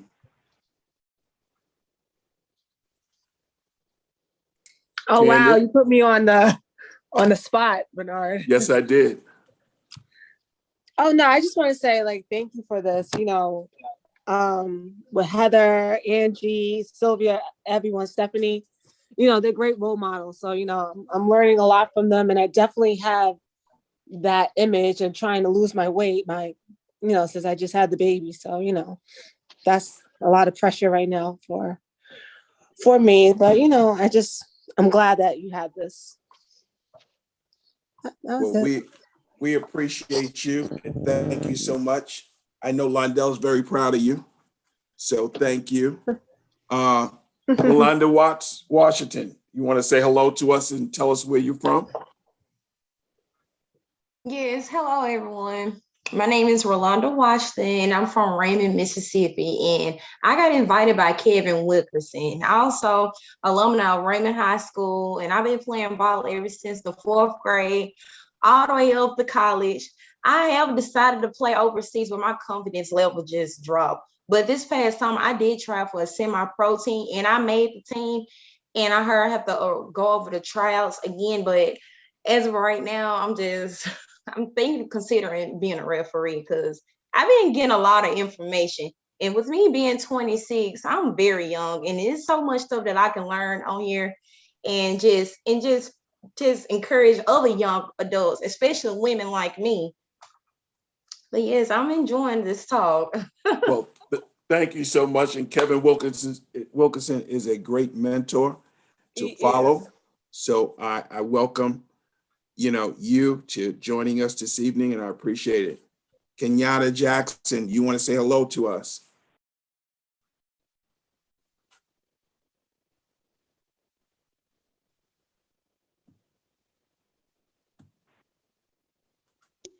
But just want to say I enjoyed the call. There was some good information, some personal comparisons. So for the women, it's our time. We know where we are in society today. So it takes all of us to continue to work together to push each other. So appreciate you all. And we keep pushing. Can't hear it, bro. We couldn't hear you too well. Can't hear it. Can you hear me now? No. Ralph, you want to unmute everyone?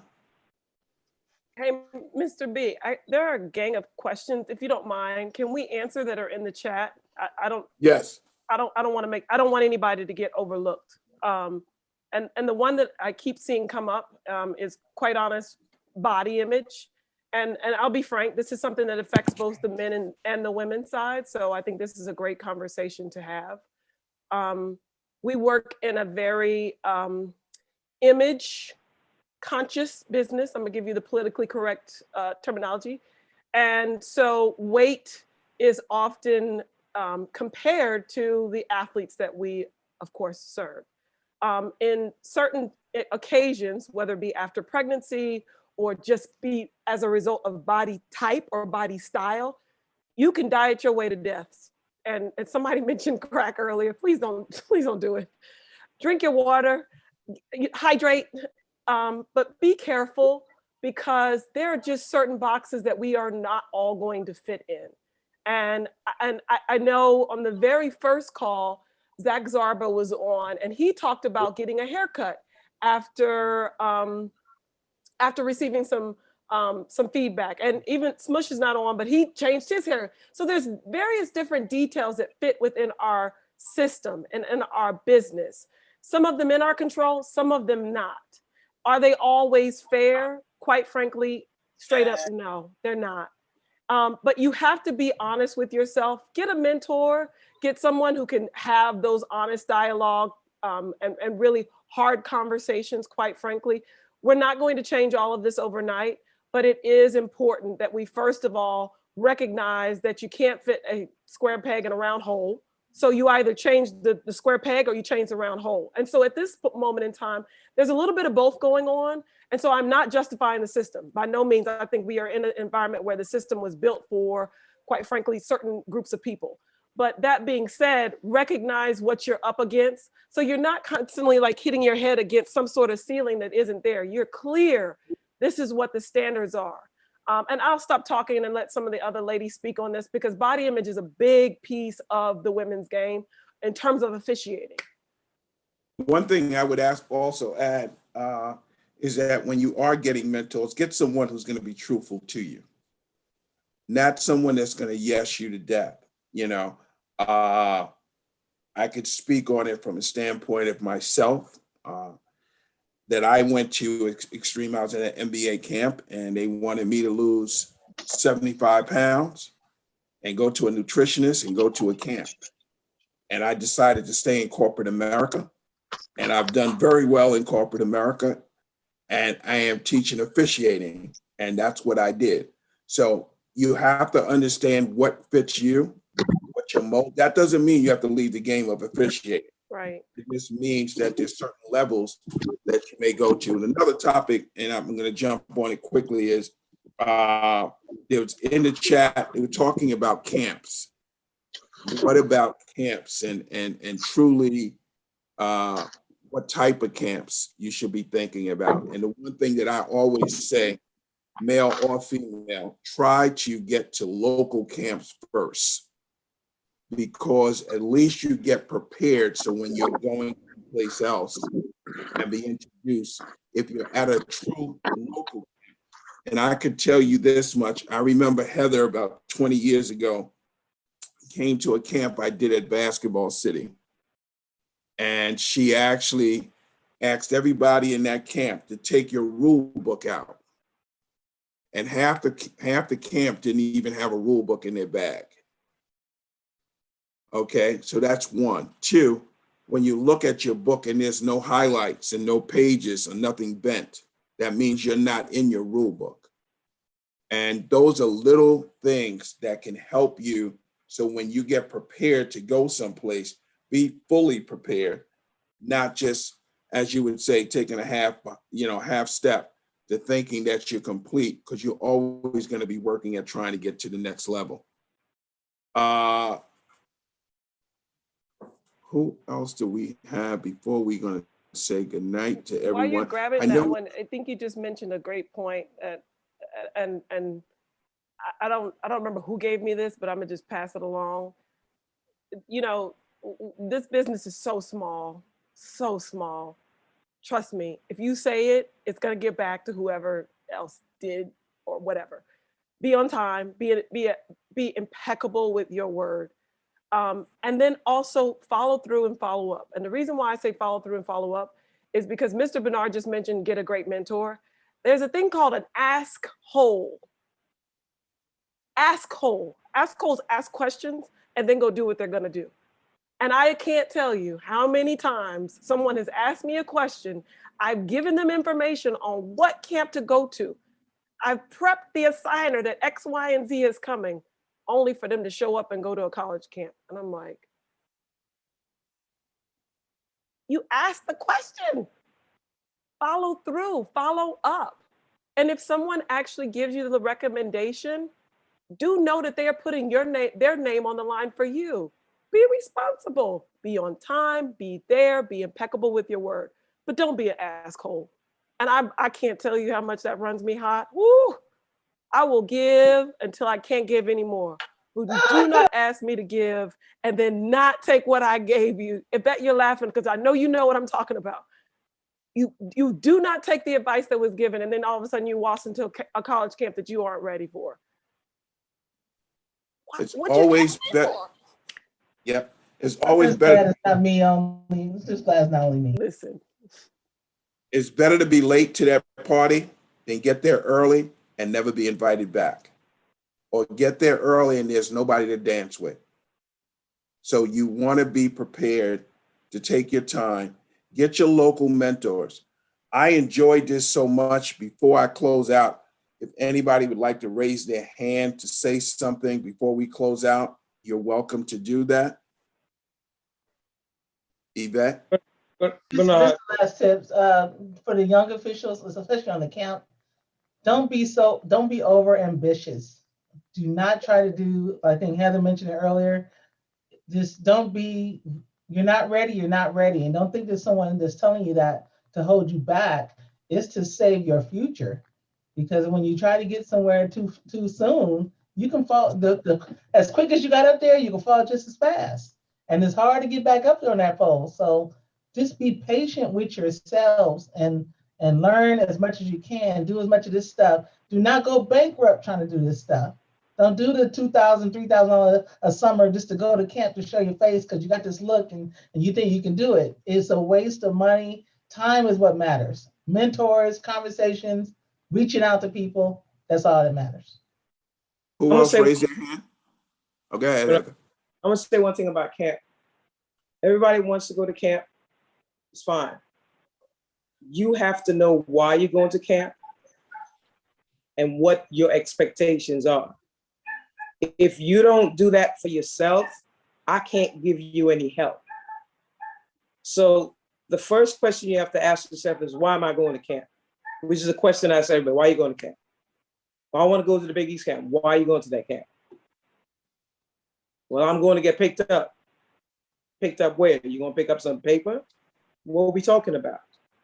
So for me, it was, as I said, I did training camps before I did any college camps. College camp is, there's very little learning in college camps. Understand this, folks. When you spend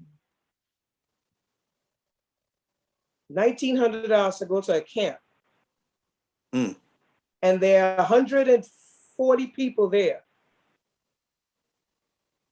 they're not looking to help you.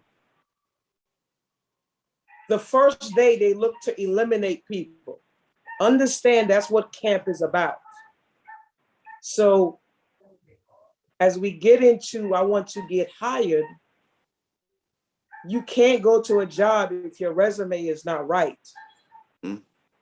So what makes you think you can go to a basketball camp and it be any different? When I first started going to college camps, I didn't understand why everybody thought that I had to be friends with everybody. We all going to this corporate office for a job. I'm not trying to be a friend. I'm going there to work, have my interview, put my best foot forward and leave. Call me and let me know if I have a job or not. That's not the environment for college basketball at the upper level. They expect you to know something. They expect you to look a certain way. So the preparations have to start with yourself. Why am I going to camp? I never went to camp to get picked up. I always went to camp to learn and understand what this is all about. When I got picked up, I was, wow, that's cool. First year, I got 1 contract. Second year, I got 4 contracts. Everybody congratulate me. Oh, you're a college official. No, I'm not. I got a contract. The work ain't started yet. I got 3 games my first year. With the 4 conferences the second year, maybe 8. That's not a college official mate. So be honest with yourself. Why are you going to camp? Know what camp, do your research. Everything is online. If you don't want to ask anybody because you already don't want the truth.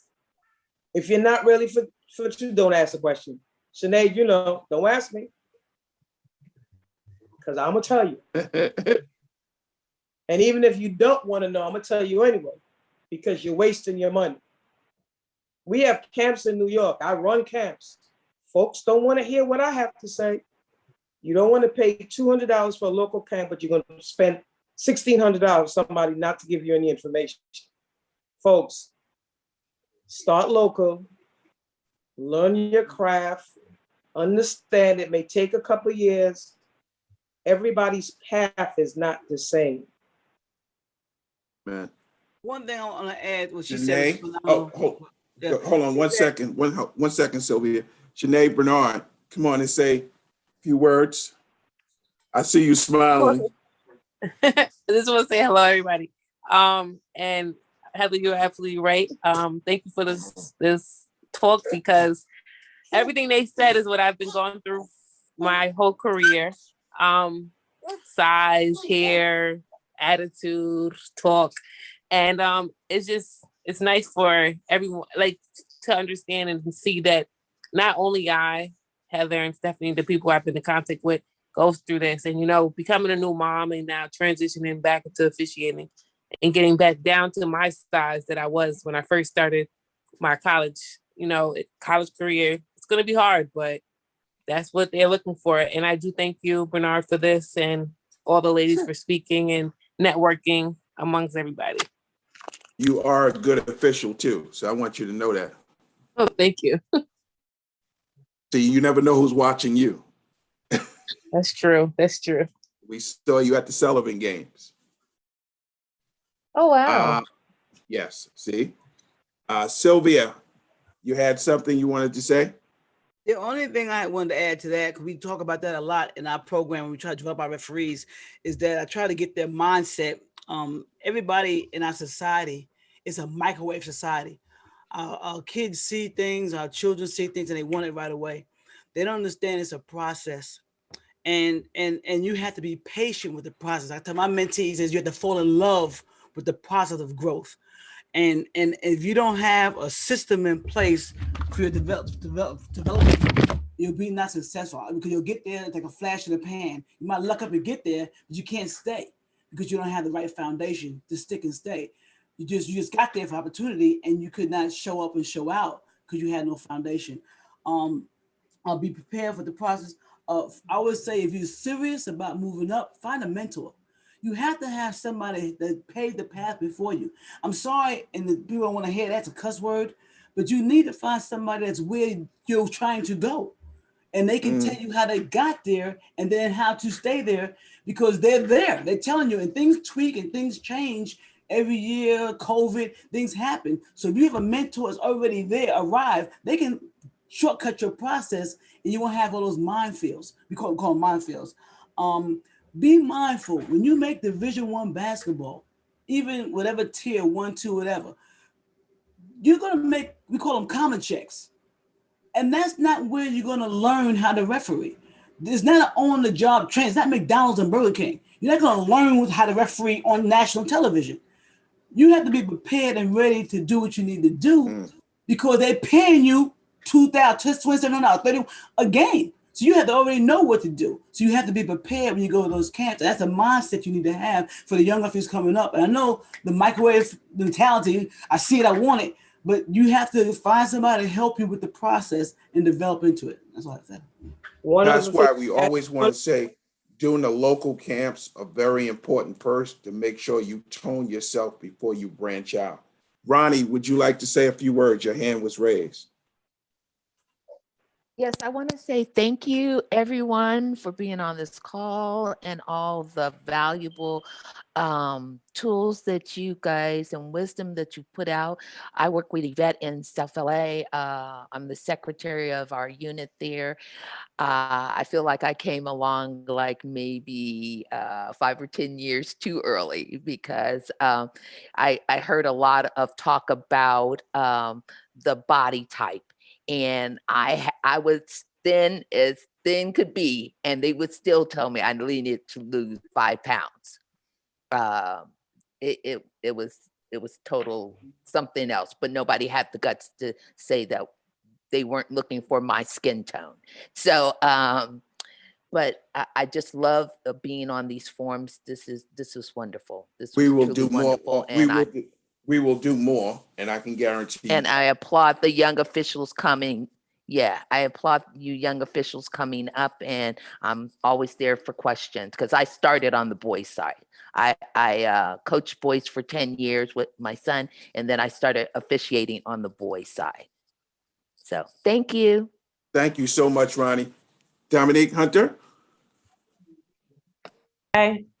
Hi, everybody. My name is Dominique Hunter. I'm from the Bay Area, California, and this is actually my first call that I've been on. So I just wanted to really, truly thank Bernard and thank everybody who has gave some insight. I just finished my 2nd year of Division I ball, and even with COVID, it was still a season, so that was nice. But I just feel like the stuff that we talked about tonight was stuff that we don't talk about enough. And so I'm just really, like I said, inspired and really appreciative. And I hope I can get on future calls and just keep learning and to keep meeting and learning from all of you. So thank you guys so much. Ralph will put the email, put your email in the chat, and we'll make sure we add you to the list with everyone who would like to be on. We try to do them every week, every Thursday. And this was just something that I thought was special, and I'm glad that we did it. Phil, you had something you wanted to say before we close out? Yeah, if we can go back to Stephanie. I know she gave some pointers. I believe it would be on time, be impeccable, and I was trying to get she was saying some other things, and if she can repeat that, that'd be great. Yeah, so this business it's important that you are impeccable with your word. If you mess up, say you messed up. Be also an advocate and a cheerleader. Someone asked earlier, how can our co-officials help move the conversation along? When you Right. see someone else struggling, you know what that looks like. Don't Right. bury them. Be the change that you ultimately want to see. I think we've all been in a situation where we've had our partner go in the tank, and quite frankly, we've been the person in the tank. So do your job to the best of your ability to help pull them out of the tank and make sure that they're able to move forward. So it was really those. And then last but not least, just be a good person. I think one of the things that a lot of people, you've heard the continuous theme over and over tonight is we all want to move up. We all want to elevate. But for everybody that I know who's at the top level, whether they be on the NBA side, the men's college side, the women's college side, high school, those are great people. They're really good people, first and foremost, and even better referees. Awesome. Thank you. Adam, would you like to say something? Yes, thank you, Bernard. I just want to say this was really inspiring to hear from all the ladies, and I definitely took a lot of notes from tonight, and I appreciate everyone of their speaking, and I just want to say this was great. So thank you. Thank you. This young man stays up with us every week from London. So what time is it? 1 a.m., 2 a.m.? Michael, come on and say hello. Hi, it's one. I'm going to be brief because it's not about me. This has been an incredible session, and I appreciate it. I've been taking notes, and that's it. It's the focus should be on the people who talked about it. So thank you for saying what you had to say. It was really needed. I appreciate that. Everyone, I would like to say thank you so much. This has been our longest session that we have done. I am so proud of it. We will be doing something again, or we will come back. Like Heather said, she does have camps, or she is a clinician at camps around the metropolitan area. Be prepared when you come. We are going to be running some additional camps myself. Looking forward to hopefully seeing male and females at the camp. So let everyone know that we're all here, and this thank yous go so much out to Heather Brown, Stephanie Barksdale, Sylvia Galloway, Tracy Garnett, Yvette Perry, and Sylvia Biggett. I would love to say thank you to all of you. Appreciate your time. Thank you for making it successful. And I appreciate it and hope to see everyone soon. Ralph, would you like to say anything before we close out? Yeah, I just want to thank everybody that participated in this call. It means a lot to me, especially since we're closing down Women's History Month. I know for me, I'm kind of on the flip side with all of these incredible ladies. I've been coaching a volleyball team, a girls volleyball team for 21 seasons, and I'm going for my 7th title. And I've seen so many incredible athletes go to college and do amazing things in my program, and then become successful young ladies. I hope that they aspire to have that same tenacity that you guys, and also sublimate an athletic career in furthering by still staying involved in the game, like officiating.